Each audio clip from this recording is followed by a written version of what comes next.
Hey there, drone fans. Rick here again from Drone Valley. Today's clip is an interview I did with Ken Dono when I was down in Florida a few weeks ago on one of my many road trips. Now, you probably know him on YouTube as Original Dobo, and if you haven't checked out his channel, I'd encourage you to head over there and take a look at it. I've got a link below where you can find it. He's really a creative guy and very inventive in the way he puts clips together, and he's constantly finding new things about our quads and posting them on his channel. Matter of fact, he was the guy that figured out on the Mavic 2 that you could hold the screen and actually pan the camera from side to side. So he's really clever that way, and he's got a lot of cool things that he puts up on his channel. He's also a big fan of the Evo product by Autel, so he's going to talk a lot about that. I know he's going to CES. He's got some secret stuff he's going to talk about after that show, so definitely go over there and take a look at his channel. I love spending time with this guy because he's just a barrel of fun. I can't take him too seriously when we get into conversations because he always comes up with something quirky that gets me laughing. So much so that if you watch this clip to the end, it's the first time I've ever done this, but I put a couple of bloopers at the end so you can see what it's like trying to get serious with this guy to put a clip together. It's a whole lot of fun spending time with him. But we spent a little bit talking about the technology, the state of the art of what's coming, and I recorded this clip a couple of weeks before the DJI launch event in New York City for the Osmo Pocket. And we were both speculating at the time about what we thought was coming at that event, just like I did with Build a Drone Reviewer in the same day, and we both nailed it. Now, I held the clip back from posting because, as I'd mentioned in the other clip, between that Saturday that I recorded and the Wednesday of the launch event, I was put under NDA with DJI, so I kind of knew what was coming, but not when we recorded this clip. So we're talking just basically speculation about our opinions, looking at the industry and thinking about what might be released, and we hit it right in the head. So I kind of held the clip back to not get in trouble with DJI, even though it was an innocent clip at the time. But anyway, I'm rambling on too much. I'll run the interview next. Enjoy this, because I love spending time with this guy. I'm going to head back down to Florida. We're going to do a little more flying together very soon. So hopefully you enjoy the clip. Stay tuned. Hey there, drone fans. Rick here again from Drone Valley. Look who I have. It's Original Dobo. What's going on, everybody? So I'm down in Tampa this week doing a road trip, and I thought I'd stop by and say hi and fly with one of my buddies down here. So we're going to put a drone up in a little bit and fly all over downtown Tampa. But I had a couple of questions for you. So we haven't flown together before, but I've seen you at a couple of different shows. I have a lot of respect for your channel. I think you do wonderful content. Very impressed by it. First of all, let me bust your chops on the name a little bit first, because I don't know where that came from. And I'm thinking, is there another Dobo, but you're the original Dobo? Or I haven't met another Dobo yet. No, it was honestly, it was I guess a high school nickname, and I remember, like I was telling you, I used to ride BMX. Behind us is a skate park, so I used to ride BMX and skateboard, and we were being trespassed by a cop one time. I know it's not the best story, but it's a horrible story. The cop asked me, he goes, "What's your name?" And I said, "My name is D-O capital B-O." And ever since then, everybody's like, "You're Dobo." So okay. I'm one of three boys, so I'm the oldest. So okay. I would make me the original Dobo. Makes perfect sense. So now that's sort of how it goes. Yeah. All right. Now that I understand, I've cleared that mess. So no more conspiracies.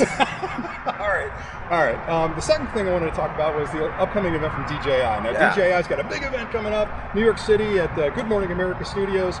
You're not going, I'm not going. Thanks a lot for that, DJI. But at any rate, what do you think is going to happen to that event? So when I first saw them tweet that, it was sort of low key, like just really, it was just sort of weird of them. But when you look at the banner in comparison to like all the other drone events that they've ever done, they've always sort of made it sort of mystique in a sense, where you sort of get a glimpse of the outside of the drone, very professional, and something like the Phantom. You would imagine they're just going to go all out. Yeah. That's what sort of they cut their teeth on basically in the drone industry. So for me, it doesn't seem that. It seems too fun. Like you see people running around, you see a lot of action. So I mean, personally, I think we're going to see something that will compete with, let's say, GoPro. And I think what's going to be introduced on the 28th will be sort of that dagger to the GoPro genre of cameras. I really do. So I don't think we'll see a drone at all. I know there's a lot of hype around the drone. I've actually got a bet going on with Drone DJ. So Drone DJ, if you're watching, I can't wait till the 28th. I'm going to collect that $10 and my free coffee. So I might want in on that, actually, to be honest with you. We'll parlay it. All right, sounds good. So I agree with you 100%. I felt like the way they advertised it, it seemed like a different marketing team was working on it. And DJI's got a lot of different divisions. They've got the commercial division, they've got the consumers, they've got the the Crystal Sky division, and I really believe they're going after the action camera market space because they make the optics already, right? And you know what you think about too with this whole thing is, like, when we saw the first photos of, let's say, the Enterprise and the Mavic 2, there was more sitting out there on that table. And it sort of seems like, all right, now we're just now got the Enterprise just a couple of weeks ago. They announced that just before Airworks and everything. So it's like, all right, so there was still more sitting on there. So I think the end of this year has already been decided as far as their product line, and they're just letting them trickle out. I mean, of course, they could have let it all go out, 1, 2, 3, when the Mavic first was announced, but they're smart. They're marketing geniuses. They're letting it go out. They are definitely marketing geniuses. All in one. So. I mean, we're not going to see a Phantom 5. No, we're going to look like total idiots if the Phantom 5 comes out. Yeah, we will. So, I mean, there's always that like 1% or 2% shot is if a Phantom 5 comes out again. We don't have any insider information whatsoever. No. We're just, again, basing it off of just past events and looking at, the overall banner and like sort of the language that it speaks to, anybody professional. Yeah, I think timing too. Like, if I was a marketing company, I don't think I would release a $2,000 drone. No, absolutely not. It's 3 weeks before Christmas. It's too much money. However, if that gimbal is, let's say, $200-$300, and obviously GoPro has just announced something that's like $400. That's right. I think $350 to $300 is sort of that sweet spot that they can still sell right before the holiday. Heck, it could be a stocking stuffer at that point. Really expensive. I agree, and I think they make everything already to do that. They make a stabilized gimbal. They've got the optics from Hasselblad, so I think it's a great bag. And not everybody wants a drone, but they want that stabilized, smooth footage. Right. So if they did that, gave it, I would be stoked if they put it with a mic input. Right. Because that would be a game changer. That would be a game changer. A gimbal like that with a mic input, and I think we're in business. Okay. I would be sold on it. All right, good. I'm going to go with that too. I think that's exactly the case.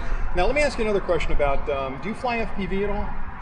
So I actually tried. Billy and I were up in Philadelphia. We had like a meetup, and one of the guys brought a drone out that had an FPV, and I also tried Billy's goggles, and I was honestly getting sick. I'm lost. I'm lost. Yeah. Thank goodness you said that, because I'm an older guy. You're a young guy. I'm thinking, okay, it's me because I'm an old guy. I watch Ricker's videos all the time, and he's doing all this crazy stuff, and I'm like, nailing it. Put it this way, I'm the type of guy riding a roller coaster. I'm doing the windows start up and start. I'm like losing my lunch. All right, I'm the same as you. So FPV's out for me, but the reason I'm asking that question is that DJI makes a lot of components for FPV. They make motors, speed controllers, they make propellers. They've not released an FPV flyer. Yeah, it's sort of odd. It's a market that they should really be dominating, essentially. Right. I mean, maybe we will. Okay. I think there needs to be a greater push, but it's sort of like a niche community if you think about it. Like, everybody's building their own quads and everything. Yeah. I mean, everybody has their own advantage as to why they build their own quads. So right. I'm thinking maybe a ready to fly might be something they could pick up a little bit of market share. Yeah, because they're expanding like left and right. Yeah, they really are. I mean, they would just have to come in at a feasible price point. Okay, cool. That's a big thing. All right, so the last thing I'm going to talk about is your channel. Now, you have a really unique take on things because you talk about technology, but you're always finding a creative way to come up with the conversation. Right. That's the hardest part I've got is I want to talk about something nerdy.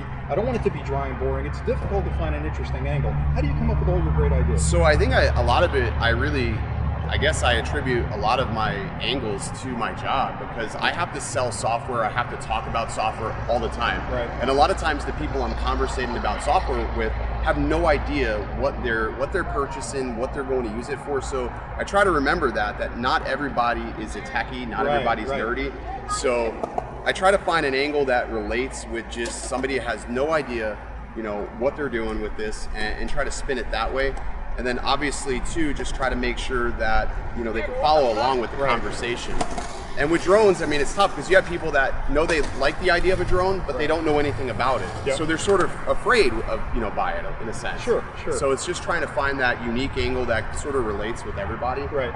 And then just sort of keep it interesting. That's the other thing. Is like, I feel like a lot of channels I watch for maybe 5 minutes and then I'm sort of like, walking away, or you tune into the next thing because you lose interest. So it's trying to keep your audience. That's the hardest part. Yeah, and I'm like you that I feel like there's so many people that are getting into the drone hobby that don't really know a lot about it yet, and they're wondering, is this right for me? Is it complicated? So explaining it very simply and sort of putting that information out there is a healthy thing. I think right now a drone is really for anybody. Yeah. Anybody should have a drone. I mean, it's amazing. Once you buy one, you're hooked. And when you see the different perspectives, like you guys can't see it, but behind us is the backup drop of Tampa. And we've already checked, we're allowed to fly here, but it's just, we're gonna have amazing photos that you just couldn't get from the ground. Right. So it's sort of cool. Yeah, that's what excites me about it. Yeah. All right, that's great. So if you haven't checked this channel out, I can't believe you haven't found it, but it's Original Dobo. Fantastic channel, so make sure you go over there. I'll put a link below. Make sure you go check this guy out, because I watch him all the time, and he's got some great stuff. Ken, thank you very much for your time today. I appreciate it. Let's do some flying. All right, see you guys.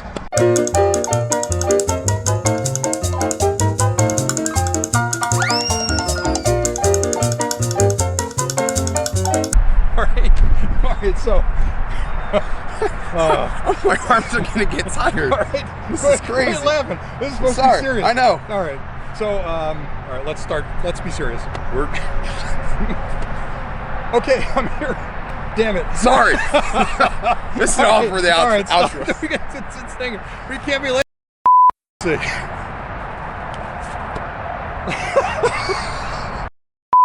All right, good. Peas and carrots, carrots and peas. Great.